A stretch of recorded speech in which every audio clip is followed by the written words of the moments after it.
Hi అండి. దోస పెనం పైన షాంపూ వేయండి. చూస్తే ఖచ్చితంగా మీరు ఆశ్చర్యపోతారు. ఈ అద్భుతమైన టిప్స్ తెలుసుకునే ముందు చిన్న రిక్వెస్ట్ అండి. ఫస్ట్ టైం మన ఛానల్ ఎవరైనా చూస్తూ ఉన్నట్లయితే ఒక్కసారి ప్రీవియస్ వీడియో చూడండి. మీకు నచ్చినట్లయితే తప్పకుండా ఛానల్ని సబ్స్క్రైబ్ చేసుకోండి.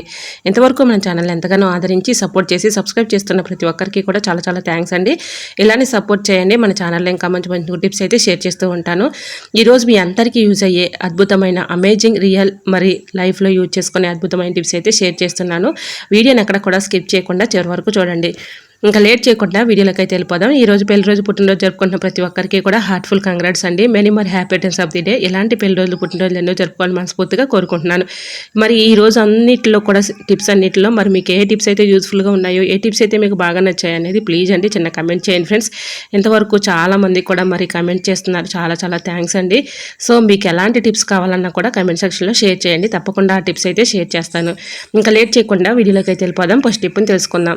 మనం సరుకులు తెచ్చుకున్నప్పుడు ఇలా తిరుమల దినుసులు కూడా ఒక డబ్బాలో స్టోర్ చేసేసుకొని పక్కన పెట్టుకుంటూ ఉంటాము. ఒక్కోసారి మనకి పురుగు వచ్చినట్లుగా డౌట్గా ఉంటూ ఉంటుంది కదా.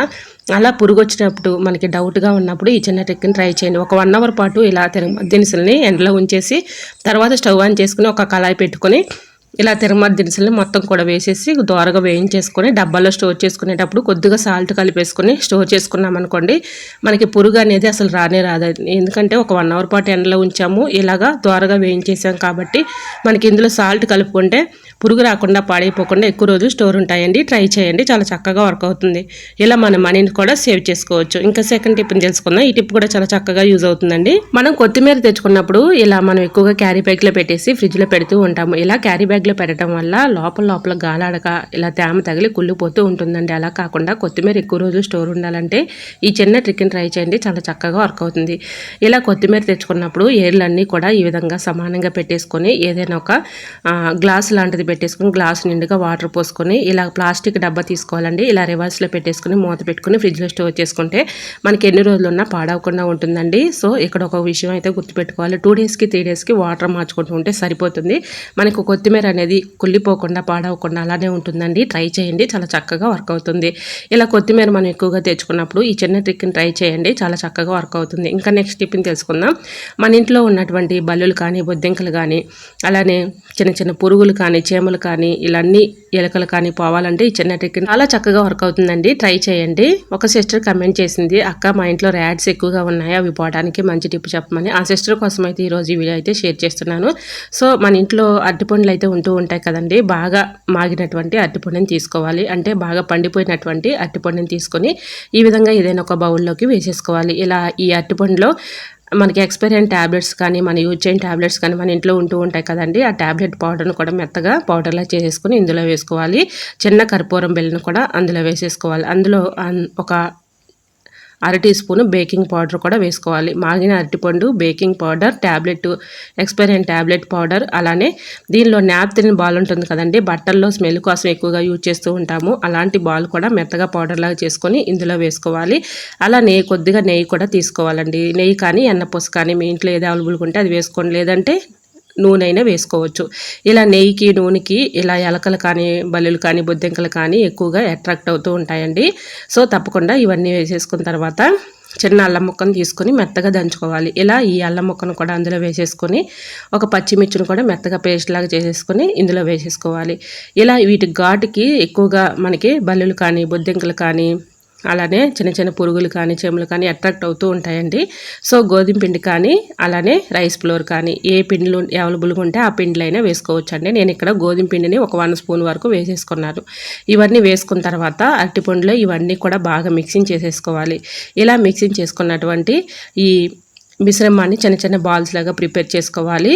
ఇలా చిన్న చిన్న బాల్స్ లాగా ప్రిపేర్ చేసుకున్న తర్వాత నిమ్మ తొక్కలు ఉంటాయి కదండి, మనం రసం తీసేసిన తర్వాత నిమ్మ తొక్కల్ని ఆ తొక్కల్లో ఈ విధంగా కొంచెం కొంచెంగా ఈ మిశ్రమాన్ని కూడా పెట్టేసుకోవాలి. చిన్న చిన్న బాల్స్ లాగా ప్రిపేర్ చేసుకొని ఇలా నిమ్మ తొక్కల్లో కూడా ఈ మిశ్రమాన్ని పెట్టేసి నైట్ టైంలో మీకు ఎక్కడ ఎక్కువగా ఎలకలు వస్తున్నాయో ఆ ప్లేస్లో ఈ విధంగా ఒక్కో బాల్ని పెట్టేసామనుకోండి, వీటి ఘాటు స్మెల్కి అవి దూరంగా పారిపోతాయండి. ఒకవేళ తిన్నా కూడా చనిపోతాయి. సో ఈ పెట్టే ముందు ఈ మిశ్రమాన్ని ఇంట్లో చిన్నపిల్లలు ఉన్నారనుకోండి వాళ్ళకి అందకుండా పెట్టుకోండి. ఎందుకంటే వాళ్ళు తిన్నారంటే హెల్త్ ప్రాబ్లమ్స్ అవుతాయి కాబట్టి సో వాళ్ళకి అందకుండా జాగ్రత్తగా పెట్టుకోండి. సో ఇంకా ఎలకలు ఉన్నాయనుకోండి మీ ఇంట్లోకి బాగా వస్తున్నాయనుకోండి, ఎలకలు వచ్చే ప్లేస్లోకి వాటర్ కూడా లేకుండా చూసుకోండి. వాటర్ తాగాయంటే ఇవి తిన్నాక అవి చనిపోవండి. సో వాటర్ లేకుండా అందుబాటులో చూసుకోండి. సో ఈ విధంగా పెట్టేసి మీకు ఎక్కడైతే ఎలకలు కానీ బల్లులు కానీ బొద్దింకలు కానీ తిరుగుతున్నాయి ఆ ప్లేస్లో ఈ విధంగా పెట్టేస్తే వీటి ఘాటు స్మెల్కి అవి దూరంగా పారిపోతాయండి. ఒకవేళ తిన్నా కూడా చనిపోతాయి. అంత చక్కగా వర్క్ అవుతుంది అనమాట. ఈ విధంగా నిమ్మ తొక్కల్లో కూడా అక్కడ కొంచెం ఈ విధంగా అక్కడొకటి పెట్టేసుకుంటే వీటి ఘాట్ స్మెల్కి అవి దూరంగా పారిపోతాయి. ఒకవేళ తిన్నా కూడా చనిపోతాయండి. ఎక్కువగా కిచెన్ ఏరియాలో మనకి సింకులు వస్తూ ఉంటాయి బల్లులు బొద్దింకలు. అలానే మనకి ఇక్కడ గ్యాస్ స్టవ్ దగ్గర, అలానే గ్యాస్ సిలిండర్ దగ్గర, విండోస్ దగ్గర అక్కడొకటి పెట్టేసామనుకోండి చాలా చక్కగా వర్క్ అవుతుంది. ఇలా నేను బాటిల్ క్యాప్స్లో పెట్టి చూపిస్తున్నానండి. ఎందుకంటే చిన్న చిన్న బాల్స్ లాగా అక్కడెక్కడ పెడితే మనకి చీమలు ఎక్కుతాయి కాబట్టి చీమలు కూడా వీటి ఘాటుకి చనిపోతాయి.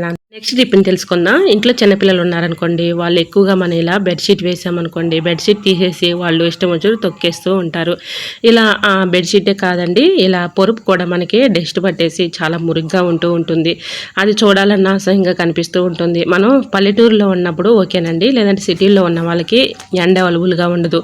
ఎందుకంటే ఎండలో తీసుకెళ్ళి పొరుపు వేసుకోవాలన్నా చాలా ఇబ్బంది పడుతూ ఉంటారు. కాబట్టి ఇలా ట్రై చేయండి. ఏదైనా ఒక బౌల్ తీసుకొని దానిలో ఒక మూత వెనిగర్ వేసేసుకోండి. బేకింగ్ పౌడర్ అంటే వంటల్లో మనం యూజ్ చేసుకునే బేకింగ్ సోడా ఉంటుంది కదా, అది ఒక 1 టీ స్పూన్ వేసేసుకొని కొద్దిగా షాంపూ వేసేసుకొని బాగా మరిగించుకున్నటువంటి వాటర్ని ఇందులో వేసేసుకోవాలి. ఇలా ఈ 3 కూడా బాగా మిక్సింగ్ చేసేసుకున్న తర్వాత దీనిలో కొద్దిగా కంఫర్ట్ అయినా వేసేసుకోవచ్చండి. మంచి స్మెల్ అయితే వస్తుంది. ఈ విధంగా బాగా మరిగించుకున్నటువంటి హాట్ వాటర్ని పోసేసి ఒక కాటన్ క్లాత్ ఈ వాటర్లో తడుపుకోవాలండి. ఇలా తడుపుకున్న తర్వాత ఈ క్లాత్ని కడాయి మూత కానీ లేదంటే కుక్కర్ మూత కానీ తీసుకొని ఈ విధంగా ఈ క్లాత్ని కడాయి మూతకు కానీ కుక్కర్ మూతకు కానీ పెట్టేసి ఒక రబ్బర్ బ్యాండ్ కదలకుండా వేసేసుకోవాలండి. ఇలా వేసుకున్నటువంటి ఈ మూతని చక్కగా తీసుకెళ్ళి పొరుపు పైన ఎక్కడైతే డస్ట్ ఉందో, ఎక్కడైతే మీకు బాగా మురికి పట్టేసి ఉందో అక్కడ ఈ విధంగా ఈ మూత పెట్టి క్లీన్ చేసేసుకున్నాం అనుకోండి, మంచి స్మెల్ అయితే వస్తుంది. దానిపైన ఉన్నటువంటి మరకలు కానీ డస్ట్ కానీ పూర్తిగా రిమూవ్ అయిపోతుంది. సో మనకి ఇట్లా మొండి మరకలు ఉన్నా కూడా పోతాయండి.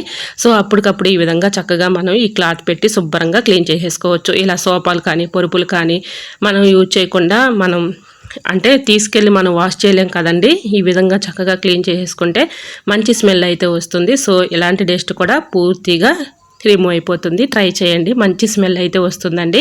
సో ఇలా ట్రై చేసి చూడండి, 100% రిజల్ట్ అయితే ఉంటుంది. సో ఈ టిప్ నచ్చిందా? నచ్చితే ప్లీజ్ అండి చూస్తూ ఉండగానే చిన్న లైక్ చేసి మీ ఫ్రెండ్స్ అండ్ రిలేటివ్స్ షేర్ చేయండి. మరో స్మాల్ రిక్వెస్ట్ అండి, మరి నా వీడియో ఎక్కడి నుంచి అయితే చూస్తున్నారో తప్పకుండా చిన్న కమెంట్ చేయండి ఫ్రెండ్స్. ఎందుకంటే నా వీడియో ఎంతవరకు వెళ్తుందని తెలుసుకోవడం కోసమే ఫ్రెండ్స్. తప్పకుండా చిన్న కమెంట్ చేయండి. ఇంకా నెక్స్ట్ టిప్ని తెలుసుకుందాం. ఏదైనా ఒక పేపర్ తీసుకొని దానిపైన కొద్దిగా కాఫీ పౌడర్ వేసేసుకోవాలండి. ఇలా వేసుకోవడం వల్ల అద్భుతం అయితే జరుగుతుంది. ఏంటి అద్భుతం తెలుసుకునే ముందు చిన్న రిక్వెస్ట్ అండి, ఫస్ట్ టైం మన ఛానల్ ఎవరైనా చూస్తూ ఉన్నట్లయితే ఒక్కసారి ప్రీవియస్ వీడియో చూడండి. మీకు నచ్చినట్లయితే ఛానల్ని సబ్స్క్రైబ్ చేసుకోండి. ఎంతవరకు మన ఛానల్ ఎంతగానో ఆదరించి సపోర్ట్ చేసి సబ్స్క్రైబ్ చేస్తున్న ప్రతి ఒక్కరికి కూడా చాలా చాలా థ్యాంక్స్ అండి.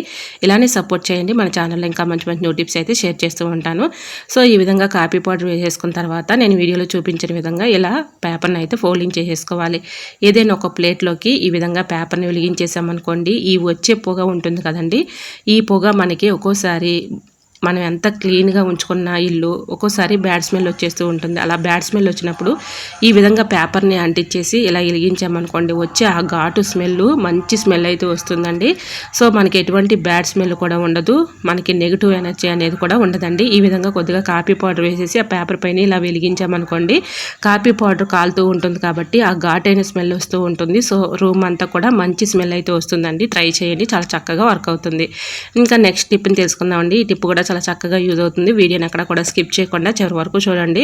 సో మన టిప్స్ ఎలా ఉన్నాయనేది కూడా చిన్న కమెంట్ సెక్షన్లో కమెంట్ చేయండి. చిన్న కమెంట్ చేయడం వల్ల నాకు కూడా సపోర్టింగ్గా ఉంటుంది. సో ఈ టిప్స్ మీకు యూస్ఫుల్గా ఉన్నాయా లేదనేది కూడా అర్థమవుతుంది. సో ఏదైనా ఒక బౌల్ తీసుకొని దానిలో ఇలా కాఫీ పౌడర్ వేసేసుకోవాలండి. ఇలా వేసుకుని మనం ఫ్రిడ్జ్లో పెట్టుకోవడం వల్ల ఫ్రిడ్జ్ మనం ఎంత క్లీన్ చేసినా ఒక్కోసారి బ్యాడ్ స్మెల్ వచ్చేస్తూ ఉంటుంది. ఇలా కాఫీ పౌడర్ పెట్టిన ఆ బౌలు అందులో పెట్టేసామనుకోండి, ఇలా ఫ్రిడ్జ్లో ఉన్నటువంటి బ్యాడ్ స్మెల్ అంతా కూడా కాఫీ పౌడర్ పీల్చుకుంటుంది కాబట్టి ఎటువంటి బ్యాడ్ స్మెల్ అనేది ఉండదు. ట్రై చేయండి. ఇంకా నెక్స్ట్ టిప్ని తెలుసుకుందామండి. ఈ టిప్ కూడా చాలా చక్కగా యూజ్ అవుతుంది. మనం ఉదయం మార్నింగ్ ఎక్కువగా ఇలా దోశలు కానీ చపాతీలు కానీ వేసుకుంటూ ఉంటాం కదండి. మనం దోస పెనాన్ని ఎక్కువగా వాటర్ పెట్టి క్లీన్ చేసేసి మనం ఈ విధంగా చేసామనుకోండి, నాన్ స్టిక్ కాబట్టి త్వరగా పాడైపోతుంది. అలా కాకుండా ఇలా ట్రై చేయండి. అప్పటికప్పుడు ఈ విధంగా చక్కగా క్లీన్ చేసేసుకోవచ్చు. మనం అస్తమానం దోస పెనాన్ని క్లీన్ చేయకూడదండి వాటర్తో, ఎందుకంటే పాడైపోతుంది. కాబట్టి ఇలా మనం ఎక్కువగా స్టీల్ స్క్రబ్బర్ పెట్టి కూడా రుద్దకూడదు, ఎందుకంటే గీతలు పడిపోయి మనకి నాన్ స్టిక్ కాబట్టి దోశలు కూడా సరిగా రావండి. అలా కాకుండా ఈ చిన్న ట్రిక్ని ట్రై చేయండి, చాలా చక్కగా వర్క్ అవుతుంది. ఈ విధంగా దోస పెనం పైన కొద్దిగా బేకింగ్ పౌడర్ వేసేసి కొద్దిగా షాంపూ వేసుకోవాలండి. అలానే ఒక 1/2 టీ స్పూన్ బేకింగ్ పౌడర్, కొద్దిగా సాల్ట్ వేసేసుకొని, మనకి పనికిరాని నిమ్మబద్దలు ఉంటాయి కదండి, వేస్ట్ అని పడేస్తూ ఉంటాము, అలాంటి నిమ్మబద్దలు పెట్టి ఈ విధంగా మొత్తం కూడా రుద్దేసి ఇలా స్టీల్ అట్లకరతో ఇంకా అంచులు పక్కన ఉన్నటువంటి డస్ట్ నల్లగా పెచ్చులు కట్టేసి ఉంటుందండి. ఎందుకంటే ఆ హీట్కి ఆ పెచ్చులు కట్టేస్తూ ఉంటుంది ఆయిల్ అంతా కూడా. ఈ విధంగా మనం ఇలా మొత్తం కూడా రుద్దేసుకున్న తర్వాత స్టీల్ అట్లకరి పెట్టి ఈ విధంగా అంచులు మొత్తం కూడా ఇలాగ ఒకసారి అలా అనుకుంటే చాలండి, అదంతా కూడా నల్లగా పెచ్చులు కట్టినటువంటిది మొత్తం కూడా వచ్చేస్తుంది. ఇలా క్లీన్ చేసేసుకున్న తర్వాత దోశలు పోసుకుంటే దోశలు చక్కగా వస్తాయండి. ట్రై చేయండి. మరి మీకు ఈ టిప్స్ నచ్చాయా? నచ్చితే ప్లీజ్ అండి చూస్తూ ఉండగానే చిన్న లైక్ చేసి మన ఛానల్ని సబ్స్క్రైబ్ చేసుకోండి. ఓకేనండి, మరొక వీడియోతో మళ్ళీ మీ ముందుకు వచ్చేస్తాను. అంతవరకు మన యూట్యూబ్ ఫ్యామిలీ అంతా బాగుండాలి, అందులో మా ఫ్యామిలీ ఉండాలని కోరుకుంటూ మరొక వీడియోతో మళ్ళీ మీ ముందుకు వచ్చేస్తాను. అంతవరకు by by, thanks for watching.